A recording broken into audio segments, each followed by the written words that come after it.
Hugely underestimated. How much it can help you on a personal level, also even in a professional atmosphere and in the professional dynamic. The way patience affects the human being is, hugely underestimated. Your patience can be at times the strongest strength that you have in life. The one who is patient, in many ways, he is impenetrable at times. In many ways, he can protect himself in ways that others cannot. Even when you look at it from a professional perspective, even when you look at it from a business perspective, the one who is patient, he's always ahead of others because he's not easily vulnerable. You can't just come and play him with his emotions. You can't just push him and put some pressure on him and force him to make a decision. That's not the type of person he is. He's not going to get frustrated and say something that he's going to regret later on. If someone is able to build patience, this is very, very valuable. This is why Amirul Mu'mineen, salawatullahi wa salamuhu alayhi, he has this hadith that really shows us how underestimated patience is. He says, I have found patience. Inni wajadtu sabra. I have found patience to be a greater helper for me in life than the strongest of men. When you talk about strength, when you think about strength, usually what are we thinking about? We're talking about people who are very strong from a physical perspective.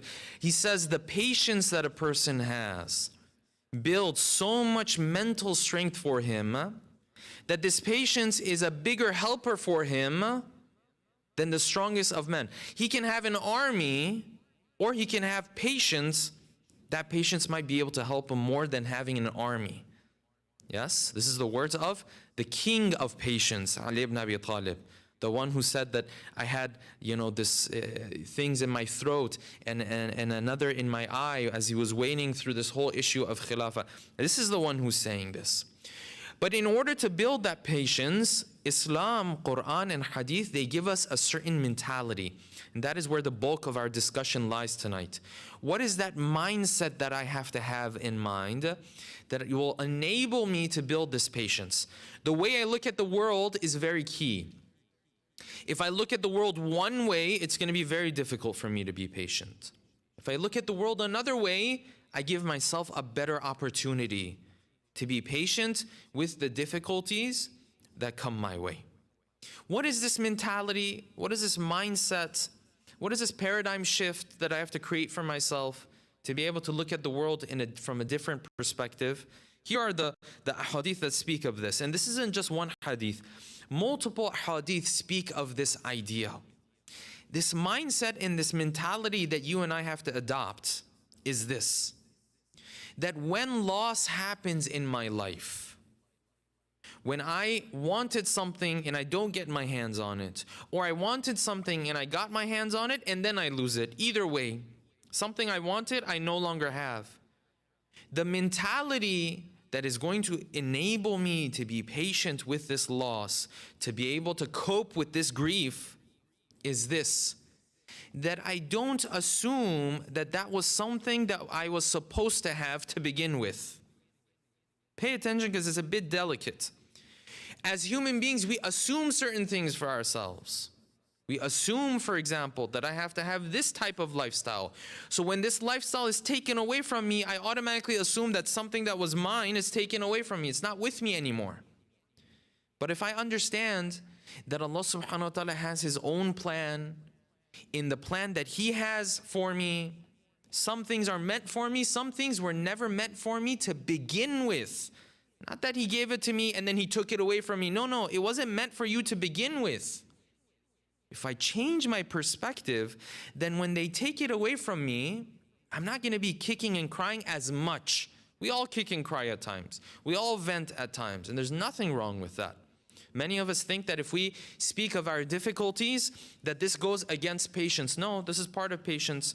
Inshallah, on the 15th of Sha'ban, when we talk about Mahdawiyya and maintaining a positive mindset, and having hope. We'll talk more about this. Does venting mean that I'm not being patient? Does venting mean that I don't have hope towards the future? No, in fact, at times it's the opposite of that. These two are completely compatible with one another. Venting, speaking of my difficulties, while having hope and while maintaining a positive mindset for the future. These go hand in hand with one another. Yes, so we all kick and cry at times. There's no doubt about that. But I will be much more able to be patient if I have the right mindset. What mindset is that? If I understood that this was never even meant for me. Not that it was supposed to happen for me and Allah subhanahu wa ta'ala took it away from me. The difference is this. Imagine someone comes to you, gives you $100. Says, this is a gift from me. This is now yours. It's 100% yours. And then after a week, 2 weeks, 3 weeks, this person comes back and says, give me that gift money back.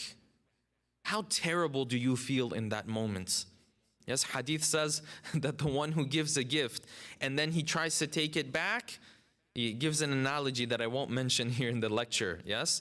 That it's like you're giving something to someone and their understanding is that this is theirs. And then you come and you take it back. That's why in hadith it says the Ahlul Bayt never did that. If they gave a gift, that was it. They would never come to take their gift back. Imagine the difference between giving someone money and saying this is a gift for you, and then coming back later and saying, okay, now I'm going to take it away from you. And the one that you give money to him, but you say, listen, this is a loan. It's not yours. It's a loan. And after a while, you come and you ask back for that loan. Imagine the difference that you will see in the reaction of the person who was receiving the money. It's a world of difference. Because the one who is getting this money as a loan, he doesn't assume in his mind that this money is going to be with him for the next 50 years, for the rest of his life. No, in his mind, he says, this is a loan. He might come asking for it at any given moment. He's not attached to it. But the one you tell him, this is your money, and he walks away, he assumes this money is meant for him now. This is his money. Now if you come to try to take it away from him, this is very difficult for him to be patient with. Similarly, hadith says, the one who loses something in this world, if he understands that it was never meant for him, it's easier for him to be patient. Compared to the one who loses something in this world, he has grief, and his mentality was, I was supposed to have this and I don't have it. This one drives himself crazy. This one, it's unbearable for him. But the one who knew and knows that this was part of the plan of Allah subhanahu wa ta'ala, this is what was meant for me, it's that much easier to be patient with this difficulty that he's going through. Of course, this is easier said than done, but we just want to take ourselves a step forward in this regard, yes? A couple steps forward in this regard, just to keep ourselves sane with all of the difficulties that we go through, all of the tests that we go through in life. This is why the beautiful hadith of Abdullah ibn Abbas. Abdullah ibn Abbas, famous narrator, yes? He narrates from Ali ibn Abi Talib. This is mentioned in Nahj al-Balagha, in one of the letters of Nahj al-Balagha. Abdullah ibn Abbas says, I never benefited from any speech, from any words of wisdom after the Prophet more than I benefited from this letter of Ali ibn Abi Talib. Ali ibn Abi Talib wrote him a letter. He says, I never benefited from anything after the Prophet's demise more than I benefited from this letter. Meaning that after the Prophet, this is the most beneficial thing I came across. The most beneficial words of wisdom I ever came across. What was it? This was a letter that Ali ibn Abi Talib has written for him. It's a short one. And Sayyid al-Radi, he has narrated this in Nahj al-Balagha. This is how the letter goes. He says this, Amma ba'd, فَإِنَّ الْمَرْأَ. Pay attention to what Ali ibn Abi Talib says, how beautifully he puts it, and then pay attention to the paradigm shift that happens in your mind. He says, أَمَّا بَعْدْ فَإِنَّ الْمَرْأَ قَدْ يَسُرُّهُ دَرْكُ مَا لَمْ يَكُنْ لِيَفُوتَهُ.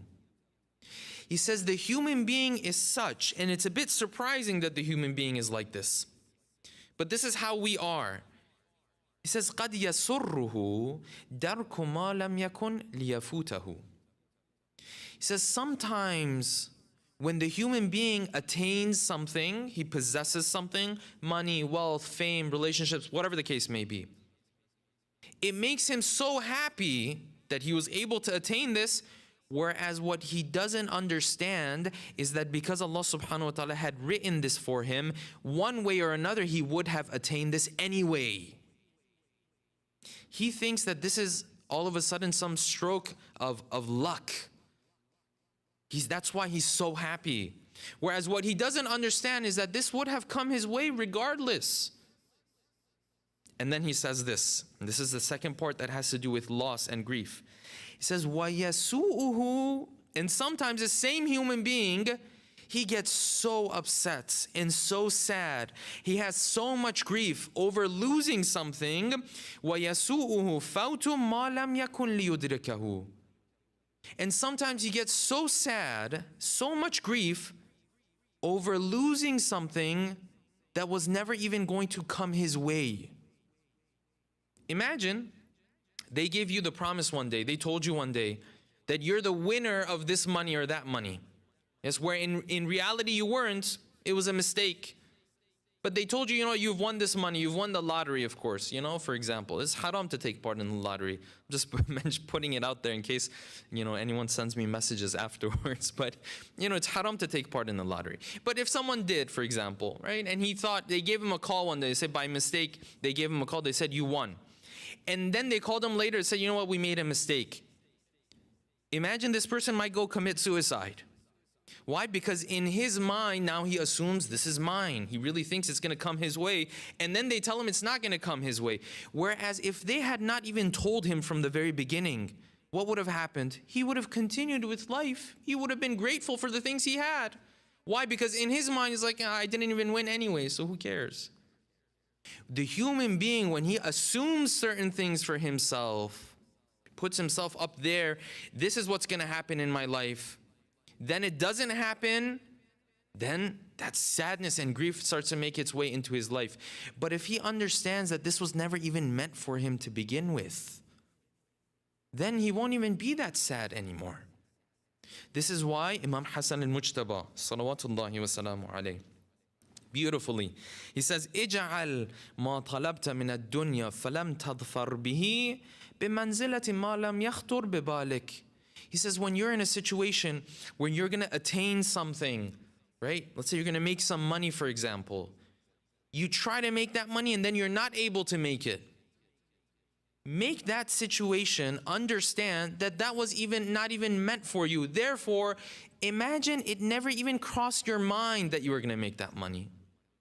Imagine you weren't even supposed to make that money from the beginning. If you would have thought you're not going to make that money from the beginning, if they had told you that from the very beginning, how much more patient would you have been when you're not able to make that money? Say, yeah, well, you know, it wasn't meant for me to begin with. But then if the human being assumes things are meant for him and then they don't play out in reality, then it becomes a problem for him. Then it's very difficult for him to be patient. So Ali ibn Abi Talib, moving back to his letter, he says, وَيَسُوءُهُ فَوْتُ مَا لَمْ يَكُنْ لِيُدْرِكَهُ. When the human being misses out on something, he gets sad, whereas it was written down for him to never even have that to begin with. And then he moves on. فَلْيَكُنْ سُرُورُكَ بِمَا نِلْتَ مِنْ آخِرَتِكَ. Now that it's like this, now that this dunya is like this, then let your happiness be for those things that you will have in the akhirah. Because in this world, you work hard for things, no one promises that you'll get them. In the akhirah, you work hard for things, if they promise you that you're going to have a reward, you're going to have it. That's the difference between this world and the next world. This world, results are not guaranteed. Next world, the results are definitely guaranteed. That's the difference between the two. He says, well, this world, you don't know what's meant for you, what's not meant for you. So if you get something or you don't get something, don't bother so much. But then the akhirah, if you do your work, the results are guaranteed. So let your happiness be for those things that you can get in the akhirah. Because over there, there's a direct correlation between the deed and the results. In this world, you might work very hard and the results don't show up. I was speaking to a younger individual not too long ago. Worked very hard, for example, to get into this school or that school. Wasn't able to get into it.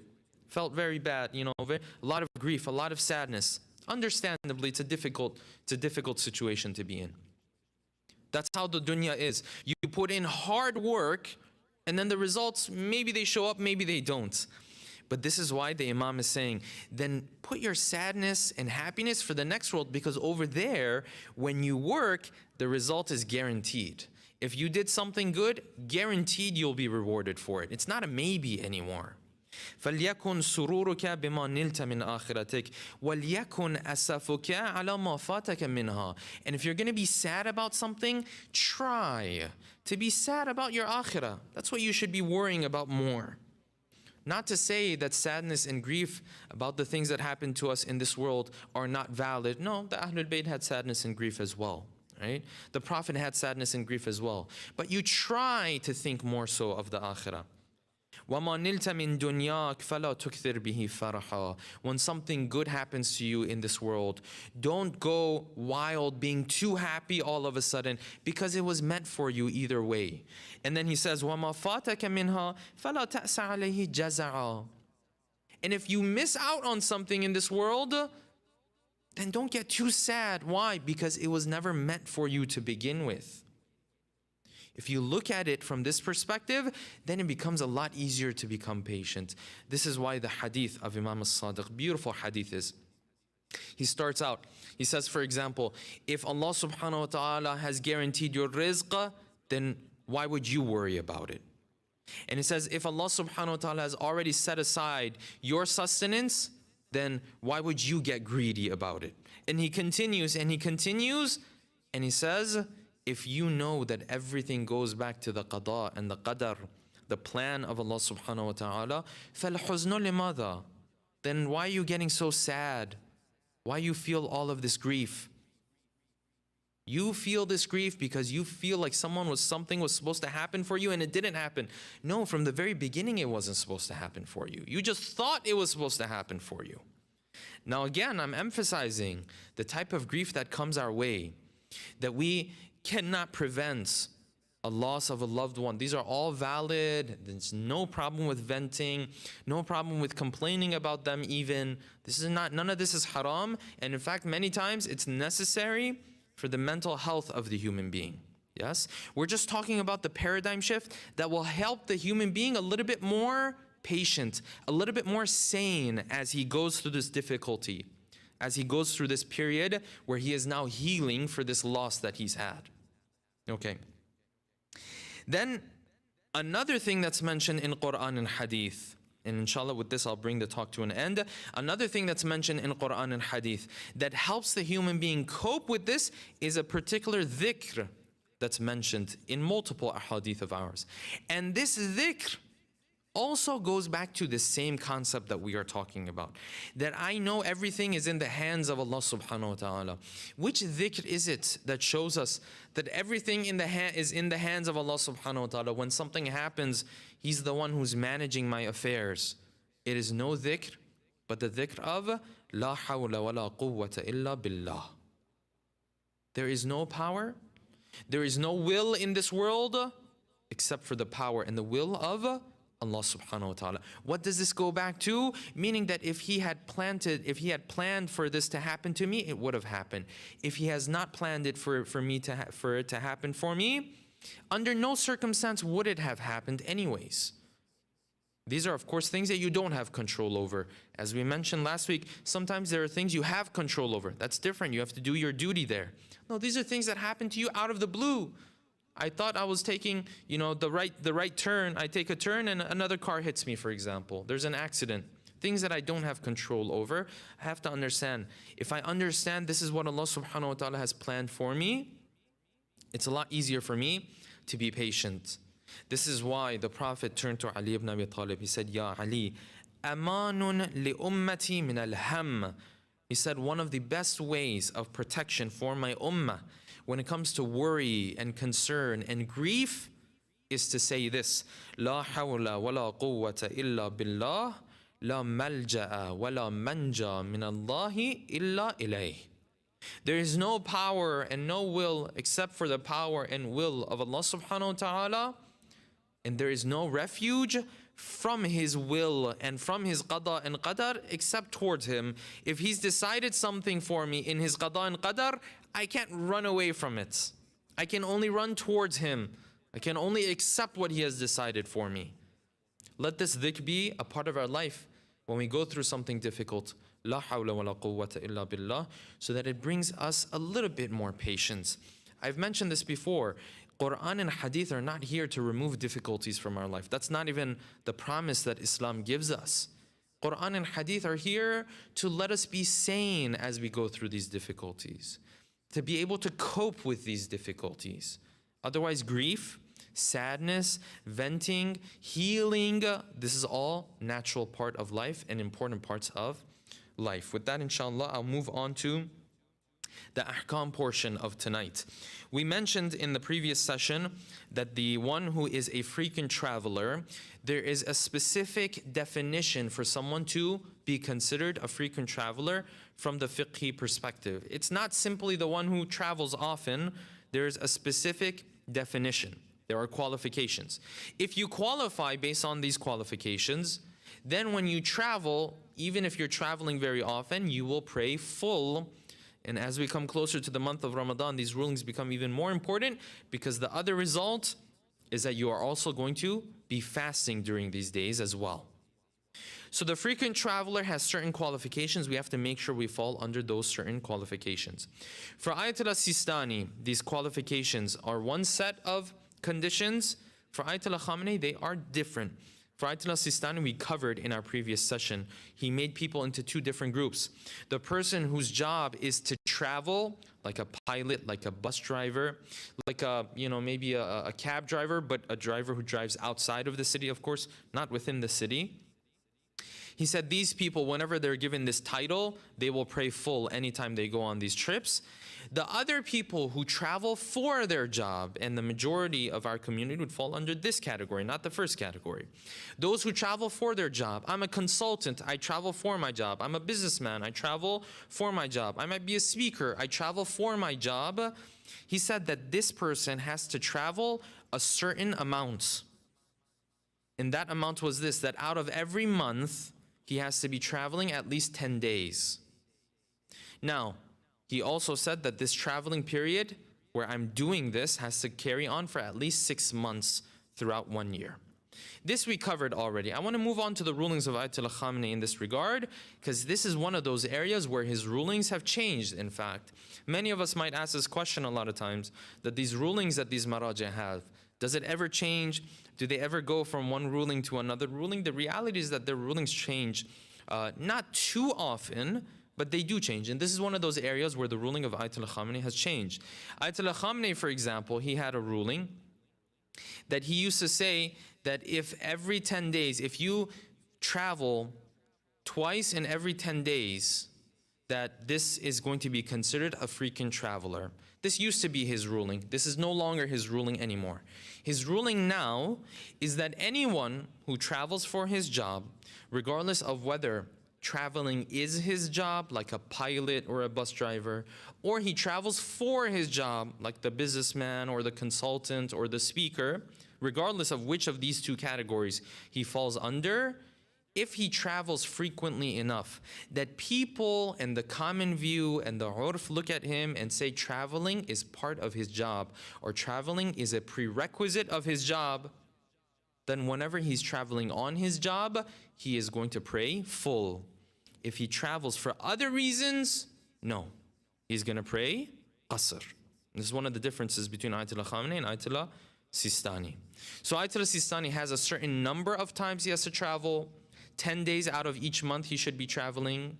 For Ayatul Khamenei, no, there's no particular number, as long as the common view says that this person, his job requires him to travel often, then that is going to be enough. The only condition that he does have is that this prerequisite that he has to be traveling often for his job has to continue for at least 3 months. If it's just a month or two here or there, it doesn't count. But if it's a persistent thing, 6 months, a year, anything beyond 3 months, then this person during that time will be considered a frequent traveler. For Ayatul Sistani, if I have if I am a frequent traveler, it doesn't make too much of a difference if I'm traveling for my job or not.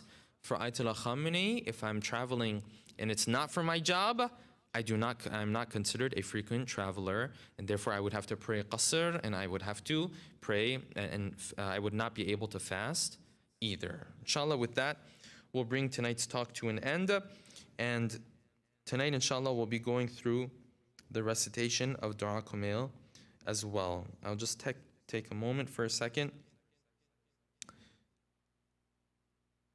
for us to all recite Surah Fatiha for all of our marhumin and marhumat with a loud salawat ala Muhammadin wa ali Muhammad. Allahumma salli ala Muhammad wa ali Muhammad wa hajjil farajahum. Bismillah ar-Rahman ar-Rahim. Alhamdulillahi Rabbil Alameen. Ar-Rahman ar-Rahim. Maliki yawmiddin. Iyyaka na'budu wa iyyaka nasta'in. Ihdina as-sirata al-mustaqim. صراط الذين أنعمت عليهم غير المغضوب عليهم ولا الضالين. Inshallah, let's have the recitation of Dua Kumail in just a couple of moments.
اللهم صل على محمد وآل محمد.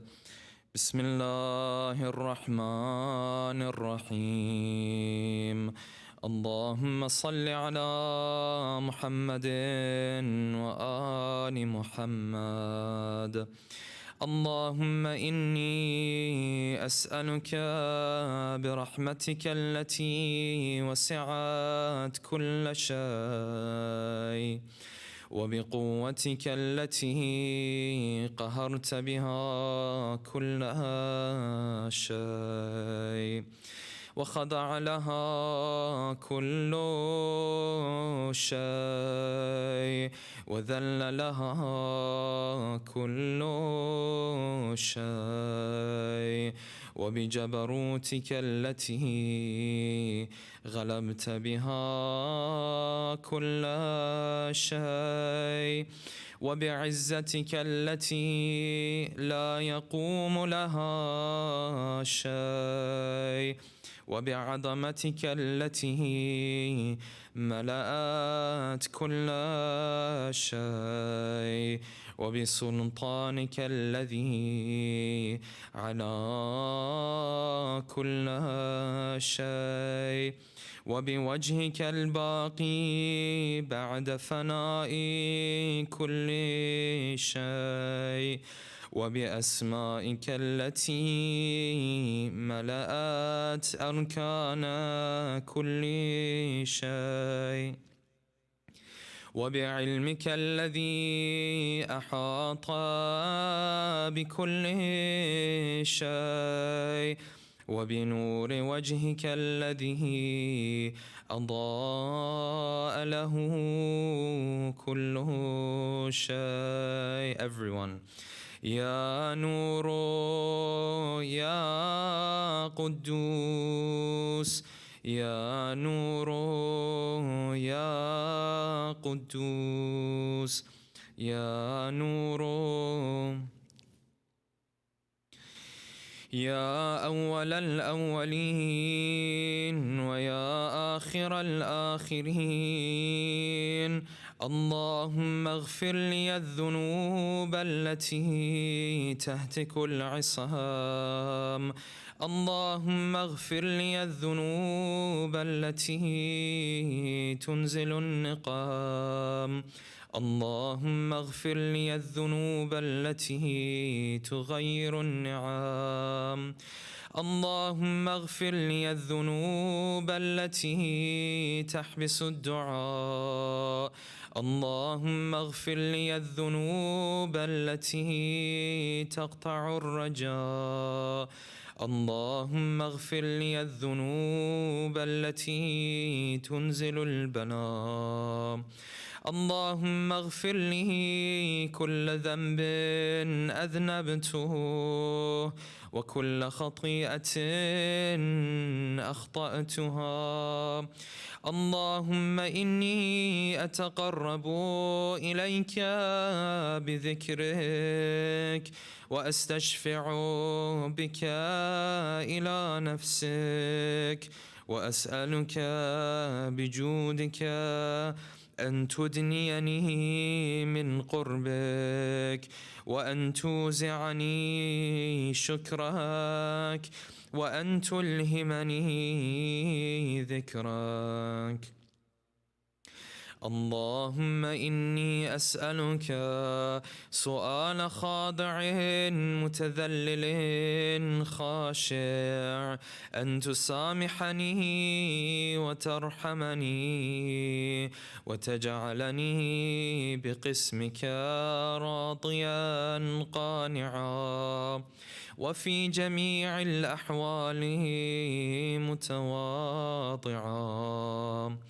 اللهم وأسألك سؤال من اشتدت فاقته وأنزل بك عند الشدائد حاجته وعظم فيما عندك رغبته.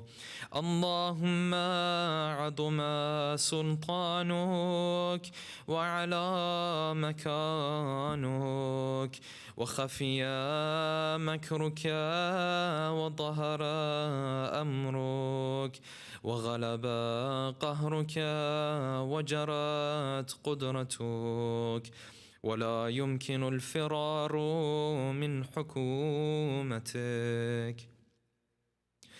اللهم لا أجد لذنوبي غافرا ولا لقبائحي ساترا ولا لشيء من عملي القبيح بالحسن مبدلا غيرك. لا إله إلا أنت سبحانك وبحمدك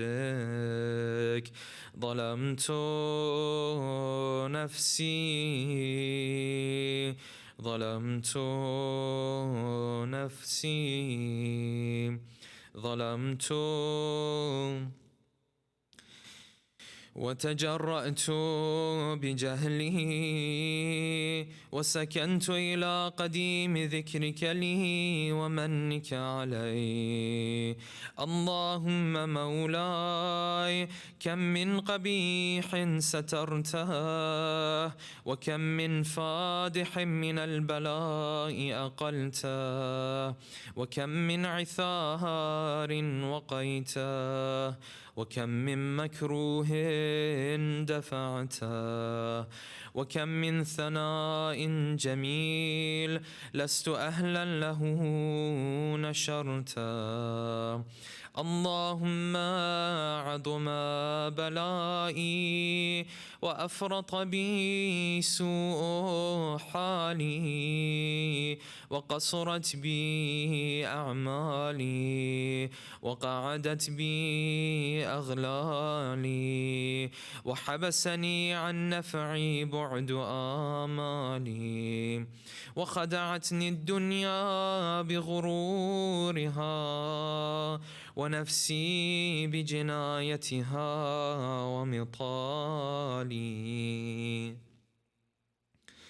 يا سيدي، فأسألك بعزتك ألا يحجب عنك دعائي سوء عملي وفعالي، ولا تفضحني بخفي ما اطلعت عليه من سري، ولا تعاجلني بالعقوبة على ما عملته في خلواتي من سوء فعلي وإساءته ودوام تفريطي وجهالتي وكثرة شهواتي وغفلتي. وكن اللهم بعزتك لي في كل الأحوال رؤوفا، وعلي في جميع الأمور عطوفا. إلهي وربي، من لي غيرك؟ أسأله كشف ضري والنظر في أمري. إلهي ومولاي، أجريت علي حكما اتبعت فيه هوى نفسي، ولم أحترس فيه من تزيين عدوي، فغرني بما أهوى وأسعده على ذلك القضاء، فتجاوزت بما جرى علي من ذلك بعد حدودك، وخالفت بعض أوامرك، فلك الحجة علي في جميع ذلك، ولا حجة لي فيما جرى علي فيه قضاؤك، وألزمني حكمك وبلاؤك.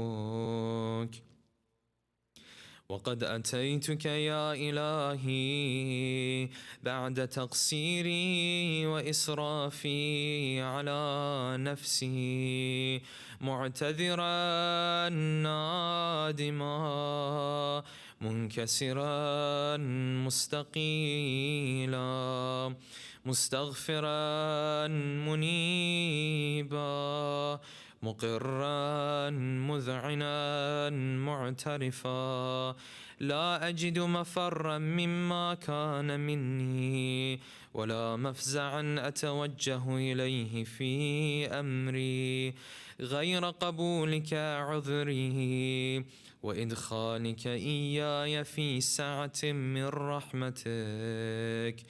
اللهم فاقبل عذري وارحم شدة ضري، وفكني من شدي وثاقي. Everyone. يا رب ارحم ضعف بدني، يا رب ارحم، يا رب ارحم ضعف بدني ورقة جلده ودقة عظمي، يا من بدأ خلقي وذكري وتربيتي وبري وتغذيتي، هبني لابتداء كرمك وسالف برك بي.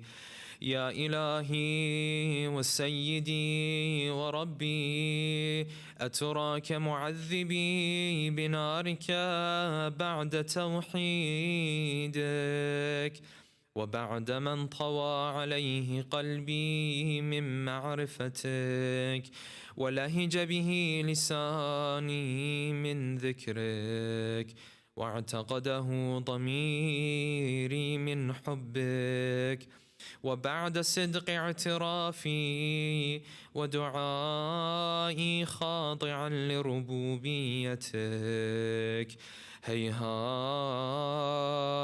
أنت أكرم من أن تضيع من ربيت، أو تبعد من أدنيت، أو تشرد من آويت أو تسلم إلى البلاء من كفيته ورحمته. وليت شعري يا سيدي وإلهي ومولاي أتسلط النار على وجوه خرت لعظمتك ساجدة، وعلى ألسن نطقت بتوحيدك صادقة، وبشكرك مادحة، وعلى قلوب اعترفت بإلهيتك محققة، وعلى ضمائر حوت من العلم بك حتى صارت خاشعة، وعلى جوارح سعت إلى أوطان تعبدك طائعة، وأشارت باستغفارك مذعنة.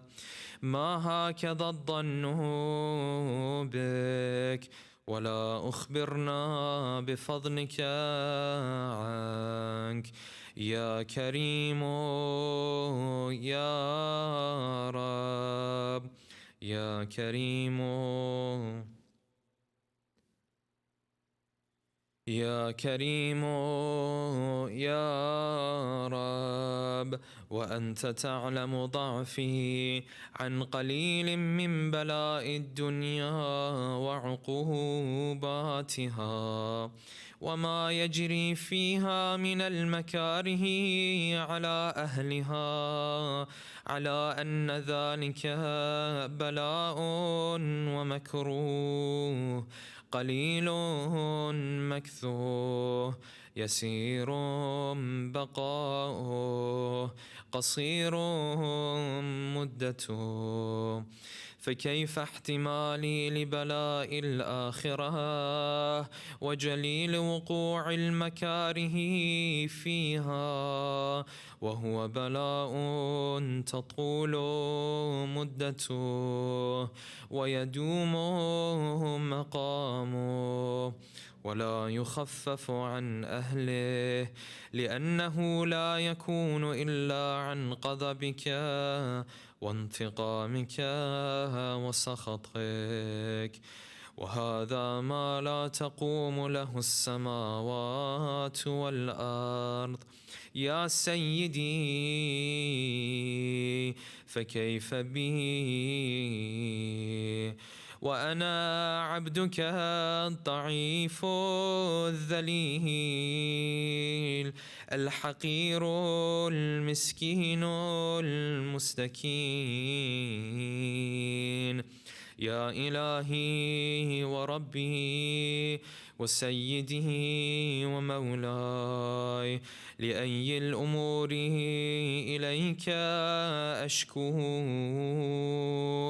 ولما منها أضج وأبكي، لأليم العذاب وشدته أم لطول البلاء ومدته؟ فلئن صيرتني للعقوبات مع أعدائك، وجمعت بيني وبين أهل بلائك، وفرقت بيني وبين أحبائك وأوليائك، فهبني يا إلهي وسيدي ومولاي وربي، صبرت على عذابك، فكيف أصبر على فراقك؟ وهبني صبرت على حر نارك، فكيف أصبر عن النظر إلى كرامتك؟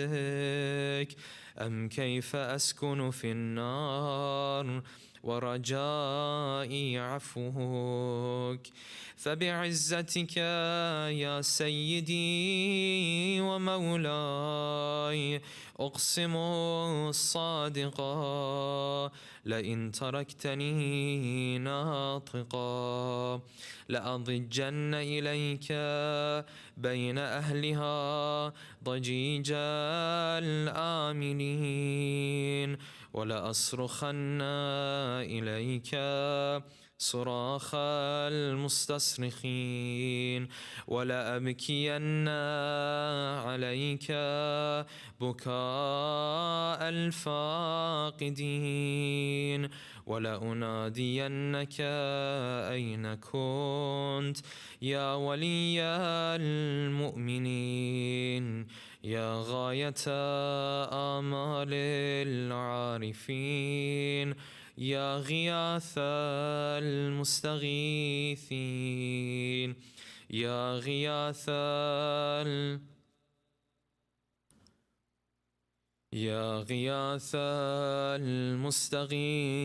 المستغيثين يا حبيب قلوب الصادقين ويا إله العالمين أفتراك سبحانك يا إلهي وبحمدك تسمع فيها صوت عبد مسلم سجن فيها بمخالفته وذاق طعم عذابها بمعصيته وحبس بين أتباقها بجرمه وجريرته وهو يضج إليك ضجيج مؤمل لرحمتك ويناديك بلسان أهل توحيدك ويتوسل إليك بربوبيتك يا مولاي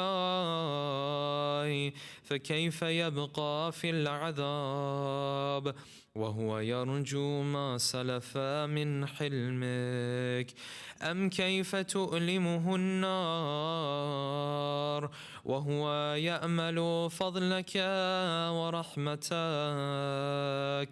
أم كيف يحرقه لهيبها وأنت تسمع صوته وترى مكانه أم كيف يشتمل عليه زفيرها وأنت تعلم ضعفه أم كيف يتقلقل بين أطباقها وأنت تعلم صدقه أم كيف تزجره زبانيتها وهو يناديك يا رباه أم كيف يرجو فضلك في عتقه منها فتتركه فيها هيهات ما ذلك الظن بك ولا المعروف من فضلك ولا مشبه لما عاملت به الموحدين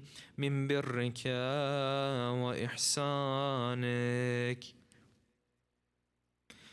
فباليقين أقطع لولا ما حكمت به من تعذيب جاحديك وقضيت به من إخلاد معانديك لجعلت النار كلها بردا وسلاما وما كان لأحد فيها مقرا ولا مقاما لكنك تقدست أسماؤك أقسمت أن تملأها من الكافرين من الجنة والناس أجمعين وأن تخلد فيها المعاندين وأنت جل ثناؤك قلت مبتدئا وتطولت بالإنعام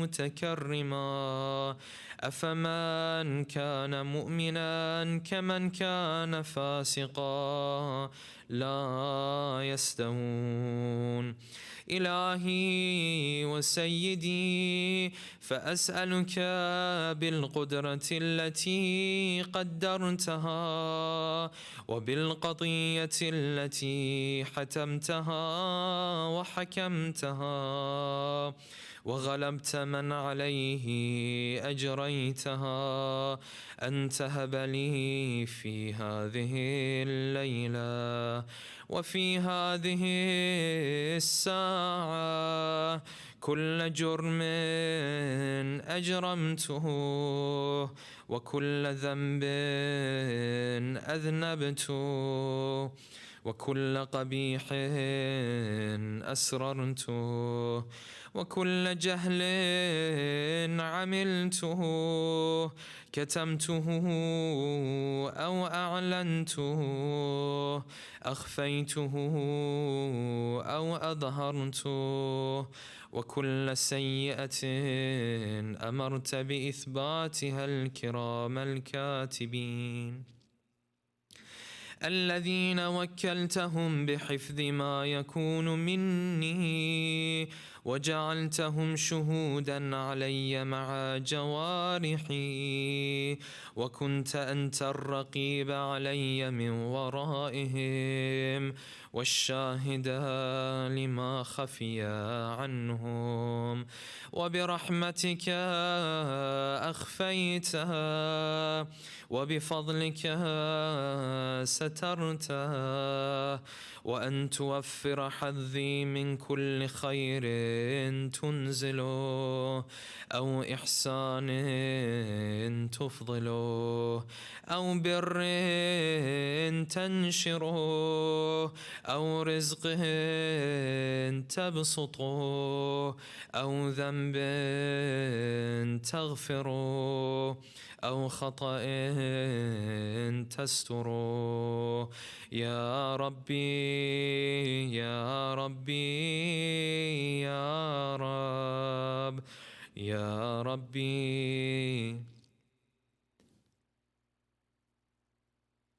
يا ربي يا ربي يا رب يا إلهي وسيدي ومولاي ومالك رقي، يا من بيده ناصيته، يا عليما بضري ومسكنته، يا خبيرا بفقري وفاقتي، يا ربي يا ربي يا رب يا ربي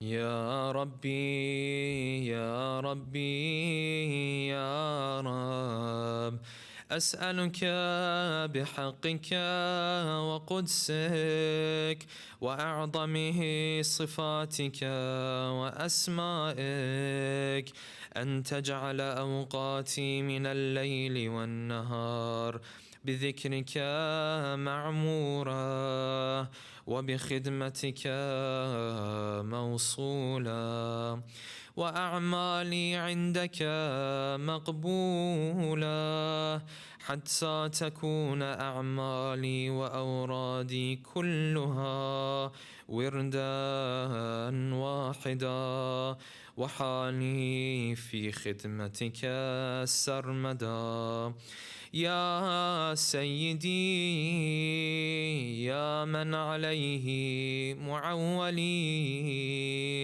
يا من إليه شكوت أحوالي، يا ربي يا ربي يا رب يا ربي يا رب يا ربي يا ربي يا رب، قو على خدمتك جوارحي واشدد على العزيمة جوانحي، وهب لي الجد في خشيتك والدوام في الاتصال بخدمتك، حتى أسرح إليك في ميادين السابقين وأسرع إليك في المبادرين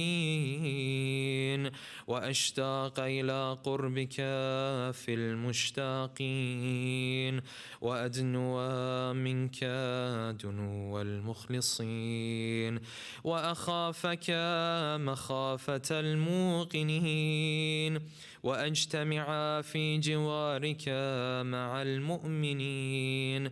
اللهم ومن أرادني بسوء فأرد ومن كادني فكد واجعلني من أحسن عبيدك نصيبا عندك وأقربهم منزلة منك وأخصهم زلفة لديك فإنه لا ينال ذلك إلا بفضلك وجد لي بجودك واعطف علي بمجدك واحفظني برحمتك واجعل لساني بذكرك لهجا وقلبي بحبك متيما ومن علي بحسن إجابتك وأقلني عثرتي واغفر زلتي فإنك قضيت على عبادك بعبادتك وأمرتهم بدعائك وضمنت لهم الإجابة. فإليك يا ربي نصبت وجهي وإليك يا ربي مددت يدي فبعزتك استجب لي دعائه وبلغني مناي ولا تقطع من فضلك رجائي واكفني شر الجن والإنس من أعدائي يا سريع الرضا يا سريع الرضا يا سريع الرضا اغفر لمن لا يملك إلا الدعاء فإنك فعال لما تشاء يا من اسمه دواء وذكره شفاء وطاعته غنى ارحم من رأس ماله الرجاء وسلاحه البكاء يا سابغ النعم يا دافع النقام يا نور المستوحشين في الظلام يا عالما لا يعلم صل على محمد وآل محمد وافعل بي ما أنت أهله وصلى الله على رسوله والأئمة الميامين من آله وسلم تسليما كثيرا. اللهم صل على محمد وآل محمد وعجل فرجهم. Let's take another moment to recite Surah Fatiha for all of your marhumin and marhumat with another loud salawat ala Muhammadin wa ali Muhammad. Allahumma salli ala Muhammad wa ali Muhammad wa ajil farajahum. Bismillah ar-Rahman ar-Rahim. Alhamdulillahi Rabbil Alameen ar-Rahman ar-Rahim Maliki yawmiddin. إياك نعبد وإياك نستعين اهدنا الصراط المستقيم صراط الذين أنعمت عليهم غير المغضوب عليهم ولا الضالين